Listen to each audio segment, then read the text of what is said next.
So today I am making ribeyes and twice baked potatoes. I'm probably going to get crucified for the way I do these steaks, but I've been doing them for 20 years with this method, and as much as I mangle them, it is incredibly tender. Now, this is very salty, so the line between not enough and too much is very fine. I barely cross it here.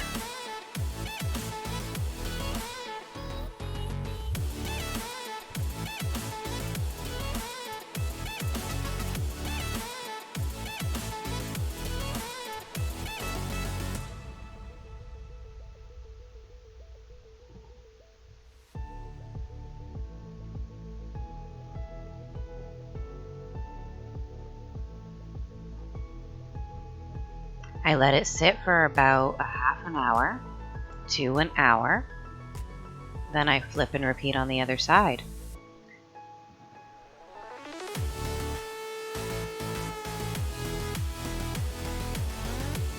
Now you're kind of getting an idea of what I mean by I mangle my steak. It works out in the end.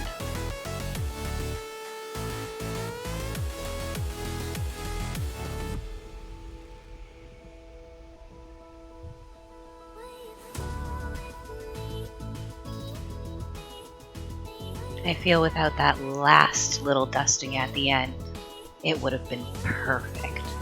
As it is, the potatoes ended up balancing it out. And I give them a really good scrub.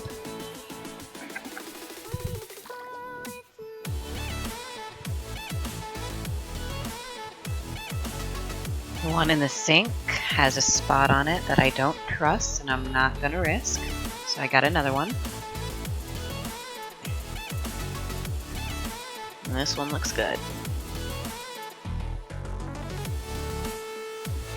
We're going to bake the potatoes at 400 for about an hour.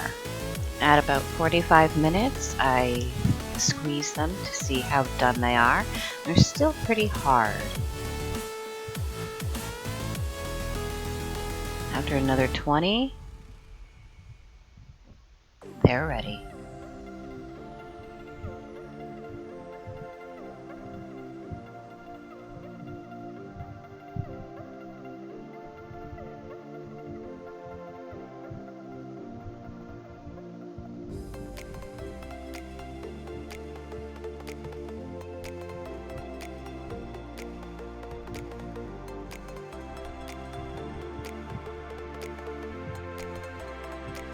That is the consistency they should be when they come out. You can feel it when you squeeze them.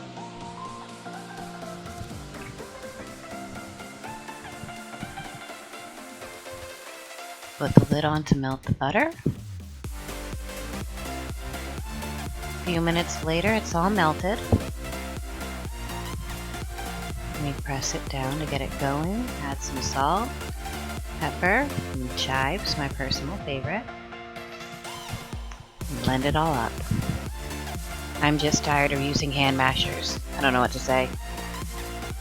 A little milk because it's going in the oven and all of that moisture is going to end up cooking out. Taste test for salt and blend it really well. I'll say again that this is a lot looser and moister than I typically do for mashed potatoes, and that is solely because it's going back in the oven, and when it comes out, the consistency will be exactly the way I like it. I don't let the tops get rounded as I'm dolloping it on because I need a flat surface to sprinkle things on at the end.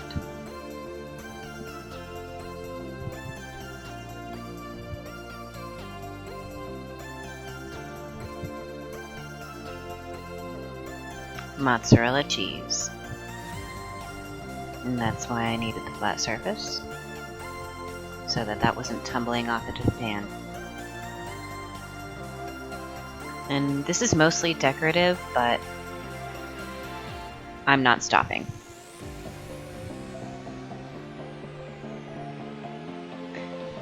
Now it's time to put the steaks on their pans. As you can see, they're already pretty fragile.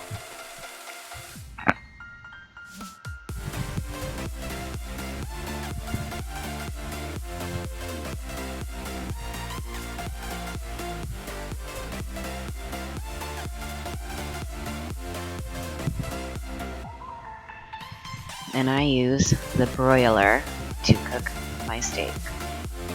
Put it right underneath. And then I put the potatoes underneath the pan so that they reheat while the steaks are cooking. Now I'm checking them at about 6 or 7 minutes. They look good, but not quite where I want them to be.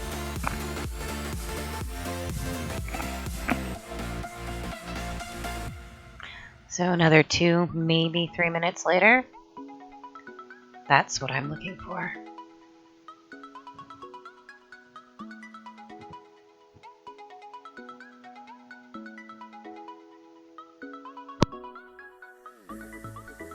So they're ready to flip, and I need to be very careful with them because they're falling apart.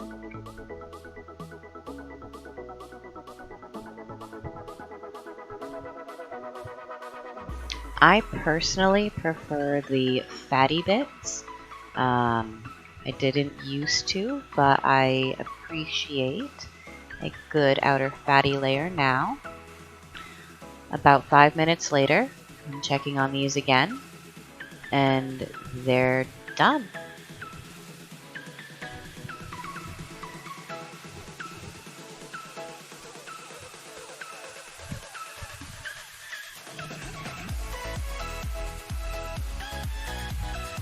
Now I'm grabbing the potatoes and putting them on the upper rack underneath the broiler.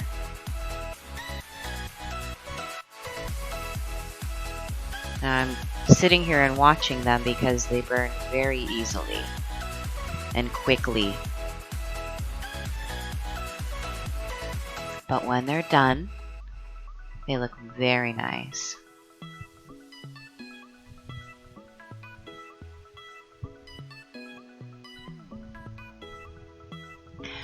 Now, at least one steak is going to babies under 2, so I figured I'd let you see me cut it up. I mean, honestly, it's a little painful for me to see a steak demolished in this way, but it is what it is. I'm cutting up the eye now. It's got a good bit of pink. Less bloody than, say, my husband would like, but once again, this is for the babies.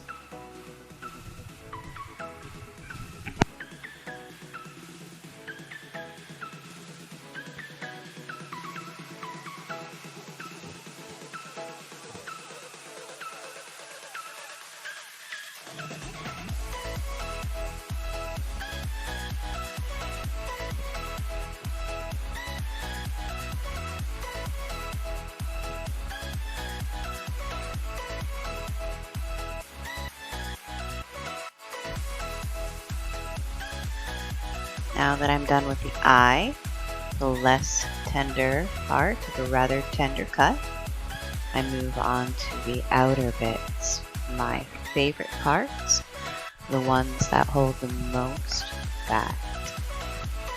They're just falling apart.